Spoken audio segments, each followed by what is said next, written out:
അൽഫോൻസാമ്മയെ പറ്റിയാണ് കേൾക്കാൻ പോകുന്നത്. വിശുദ്ധ അൽഫോൻസാമ്മ എന്ന് പറയുന്നത് ജീവിതം ഈശോയ്ക്ക് വേണ്ടി സമർപ്പിച്ച വ്യക്തികൾ, എന്നുവെച്ചാൽ രക്തസാക്ഷിയാണ് വിശുദ്ധ അൽഫോൻസാമ്മ. പക്ഷേ ഈശോയ്ക്ക് വേണ്ടി എന്തും ചെയ്യുമെന്ന് പറഞ്ഞ ഒരു വ്യക്തിയായിരുന്നു വിശുദ്ധ അൽഫോൻസാമ്മ. അൽഫോൻസാമ്മ കുഞ്ഞായിരുന്നപ്പോഴത്തെ മഠത്തിൽ ചേരുന്നതിനൊക്കെ മുമ്പേ ഈ ക്ലേര മഠത്തിനോട് ഭയങ്കര ആഗ്രഹമുള്ളൊരു വ്യക്തിയായിരുന്നു.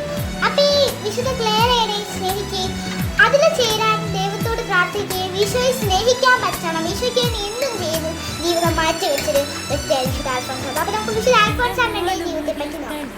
വിശുദ്ധ അൽഫോൻസാമ്മ ചെറുതായപ്പോഴത്തെ ഇങ്ങനെ ഈശോയെ സ്നേഹിക്കുന്ന പറഞ്ഞല്ലോ.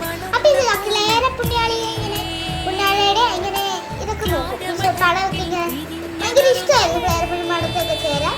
ആണ് നമ്മുടെ കുളമാരൂരി തലത്തവല്ലേരി ഈ പാട്ട് പറയുന്നത് ക്ലേരമടത്തിൽ വീണ്ടും നടന്നത്. അപ്പൊ അങ്ങനെ ക്ലേര പുണ്യാളോട് ഭയങ്കര അടുപ്പമുള്ള ഒരു വ്യക്തിയായിരുന്നു വിശുദ്ധ അൽഫോൻസാമ്മ.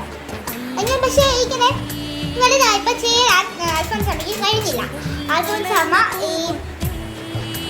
ഈശോയുടെ മഠത്തിൽ ചേരാൻ കന്യാസ്ത്രീ ആവാൻ അവനെ വല്യമ്മച്ചി സമ്മതിച്ചില്ല. അമ്മ കുഞ്ഞിലെ മരിച്ചു പോയായിരുന്നു.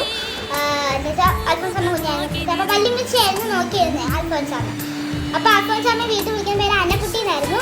അപ്പൊ അന്നക്കുട്ടി എന്തുവാ ഇങ്ങനെ ഇങ്ങനെ ഇങ്ങനെ ഈശോയെ സ്നേഹിക്കുമ്പോ ഈ വല്യമ്മച്ചിക്ക് ഇഷ്ടമല്ലായിരുന്നു, കല്യാണം കഴിക്കാന്നൊക്കെ പറയുമായിരുന്നു. അപ്പം ഈ അൽഫോൻസാമ്മയ്ക്ക് സങ്കടം വരും. ഇങ്ങനെ എപ്പോഴും ഈശോയോടൊന്ന് പ്രാർത്ഥിക്കും, എന്താ ഈ വല്യമ്മച്ചിയുടെ മാറ്റം ഒന്ന് മാറ്റി തരണേ ഈശോയെ എന്നൊക്കെ പ്രാർത്ഥിച്ച് ഒരു ദിവസം അൽഫോൻസാമ്മ തീരുമാനം എടുത്തു. ഇങ്ങനെ ഓരോ ദിവസം സ്വർണ്ണം എല്ലാം കൊടുത്തരും. പക്ഷെ അൽഫോൻസാമ്മ ഒരു തീരുമാനം എടുത്തു. ഞാൻ അവിടെ ഇങ്ങനെ നമ്മുടെ തീയൊക്കെ കത്തിച്ചതിന് ശേഷം ഇങ്ങനെ ഇങ്ങനെ പറഞ്ഞു നല്ല ചൂടാണ്, പക്ഷെ ഇങ്ങനെ അണച്ചിക്കാണെന്ന് ഇങ്ങനെ കിടപ്പുള്ളു. അത് നല്ല തീയാണ്, നല്ല പൊള്ളുന്ന തീയാണ്. ഒരു ദിവസം അൽഫോൻസാമ്മ ഒരു കാര്യം ചെയ്ത് എന്നെ ഈശോയെ മടക്കി ചേർക്കാൻ സമ്മതിച്ചില്ല, അതുകൊണ്ട് ഞാൻ ഈ തീയിലെടുത്ത് ചാടാൻ പോവാണ്. അങ്ങനെ അൽഫോൻസാമ്മ ഈ തീയിലേക്ക് എടുത്ത് ചാടി. അങ്ങനെ ഹനക്കുട്ടി എന്തിനാണ് ഈ ചാടിയെന്ന് വല്യമ്മച്ചി ചോദിക്കുമ്പോൾ അൽഫോൻസാമ്മ പറഞ്ഞു, നിന്റെ ഇഷ്ടം പോലെ നീ ചെയ്തോളാം വല്യമ്മച്ചി. എനിക്ക് മടത്തി ചേരണം, എനിക്ക് കന്യാസ്ത്രീ ആവണം. അപ്പൊ പറഞ്ഞു, നിന്റെ ഇഷ്ടം പോലെ ചെയ്താൽ മോളെ നിന്നെ ഞാൻ തടയാൻ പറ്റില്ല. അതോടെ വല്യമ്മച്ചിയുടെ ആഗ്രഹം തീർന്നു. അൽഫോൻസാമ്മ പോയി മടത്തി ചേർന്നു. അൽഫോൻസാമ്മ അപ്പത്തൊട്ട് അൽഫോൻസാമ്മയുടെ ജീവിതം അടിപൊളിയായിരുന്നു. അൽഫോൻസാമ്മയുടെ ജീവിതം കുറേ പേര് അൽഫോൻസാമ്മ അടുത്ത് വന്നു, അവർക്ക് എല്ലാ രോഗസൗഖ്യം കിട്ടി. അങ്ങനെ കുറേ അത്ഭുതങ്ങളുണ്ട്. ഇപ്പം അത് വലിയ അത്ഭുതമാണ്, അതുകൊണ്ടാണ് ഞാൻ പറയാത്തത്. അപ്പം ഇങ്ങനെ ഒരു ദിവസം ഈ അൽഫോൻസാമ്മയ്ക്ക് ഭയങ്കര രോഗമായിരുന്നു. ഓരോ ദിവസവും രോഗമായിരുന്നു. ഇങ്ങനെ തുണി തുടയ്ക്കുന്നത്, ഇങ്ങനെ തുണിയൊക്കെ ഇങ്ങനെ തലയിൽ തുടയ്ക്കാൻ ശ്വാസം മുട്ടൽ വരും. അതുകൊണ്ട് ശ്വാസം മുട്ടൽ വരുന്നുണ്ട്. അൽഫോൻസാമ്മയ്ക്ക് ഭയങ്കര ബുദ്ധിമുട്ടായിരുന്നു. അപ്പം ഒരു ദിവസം ഇങ്ങനെ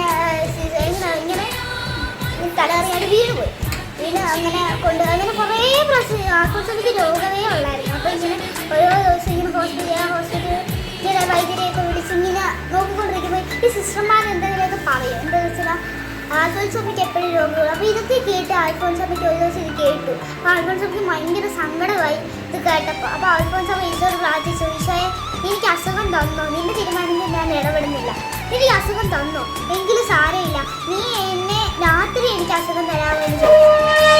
അൽഫോൻസാമ്മ ചോദിച്ച പോലെ ഈശോ കേട്ട് അൽഫോൻസാമ്മയ്ക്ക് രാത്രി ഈശോ അസുഖം തരും. അപ്പം തൊട്ട് അൽഫോൻസാമ്മ സന്തോഷിച്ചു. പിന്നെ അത്ഭുത ദിവസത്തിന് ശേഷം അൽഫോൻസാമ്മ പോയി.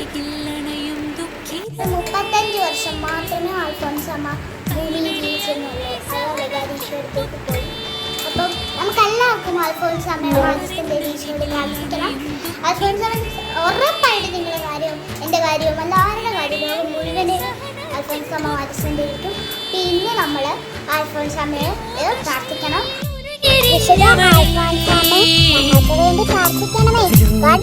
വിവരിക്കാൻ തുണയേ